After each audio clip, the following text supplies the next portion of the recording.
Happy New Year, everyone. It's Ryan Peterson from Copperleaf Capital, and I wanted to spend a few minutes with you today talking about some updates and changes to 401ks. So if you have any questions as you go through this video, you can always reach out to us at info@copperleafcapital.com, or you can reach us on our 800 number as you see below there. So this year, new contribution limits. And the first thing to keep in mind is if you're not enrolled in your company plan, you should get enrolled in the company plan to make sure you get your match if there's one available. It's free money sitting on the table for you. So many of you have 401k plans that we help manage. Many of you are involved in 401ks at your employer where we don't manage those, but we certainly can help provide any tips or feedback for you if you get in touch with us. Big news for this year is if you're under age 50, the new deferral limit, the max you can put away out of your salary is $22,500.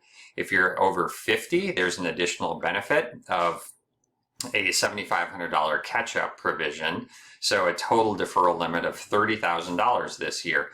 When I turned 50 a couple of years ago, my wife told me that the benefit was getting a colonoscopy and shingles vaccine, and I did do both of those, but thankfully I was also able to do the catch-up provision on my 401k, so look to that if you're over 50.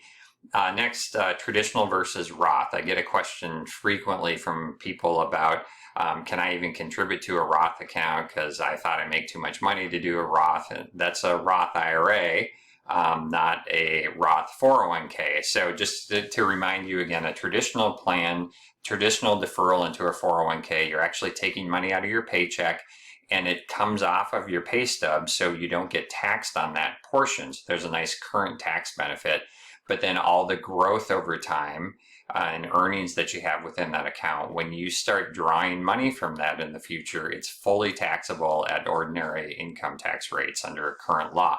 So you have a current tax benefit and a future tax consequence, I guess I'll call it.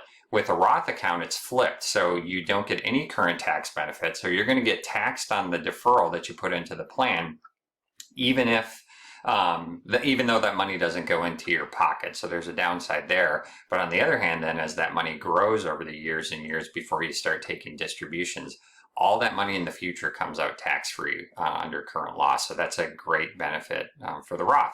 And you can talk to us to determine which is right for you. We have lots of conversations with clients about that. And of course, your individual circumstances could vary. And then the next question we get is it time to rebalance? So last year was a down year for the markets. Both equity markets and bond markets were down, and that caught a lot of people off guard as the Fed started to raise interest rates. That had a significant impact on the bond markets. And so your account was likely down last year as well. And the question really is, should you be in the allocation that you are, and how do you figure that out? Well, we've got a nice tool at copperleafcapital.com that helps you assess what your risk number is what we call it, and it goes through an exercise to help you figure out how much ability you have to tolerate volatility with your investments. So you can go directly to our website and scroll down to the bottom of the first page, or you can click on the link that's embedded within this email and go through the quick exercise. It's kind of a fun little tool. And when you complete it, it will send us your risk number, and then we can schedule time to go through the results with you and tell you what that means. So please take advantage of that. Next thing is to check your beneficiaries. So if you got married recently, if you got divorced recently, or had a new child, those are all reasons why you should make sure your beneficiaries are set the way you want them to be set. And there are some horror stories about people getting divorced and then remarried and not changing their beneficiary. And then if they die, their new partner finds out that the money that they had saved is going to the person that they divorced because they never updated their beneficiary. So that's something that's really important to check. And I say do it on an annual basis, but certainly whenever you have one of these triggering events. And then finally, for employers, I've got lots of you as clients, and we do have other types of retirement plans available in addition to a 401k plan that may make sense, like adding a profit sharing plan or a cash balance plan where you can add a lot more deferral into your accounts.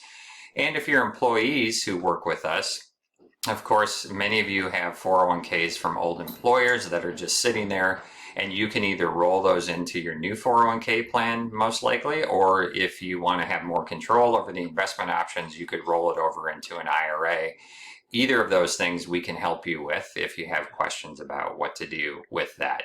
So again, I just wanted a quick message to all of you to let you know what's changing in the 401k world for this year, and we're here to help you. So if you'd like to reach out to us through email, you can you can contact us that way, or the 800 number. We'd be happy to schedule some time virtually through a Zoom meeting or in person if that works for everyone. But we'd like to help answer any questions you have and make sure that it incorporates into your overall financial plan.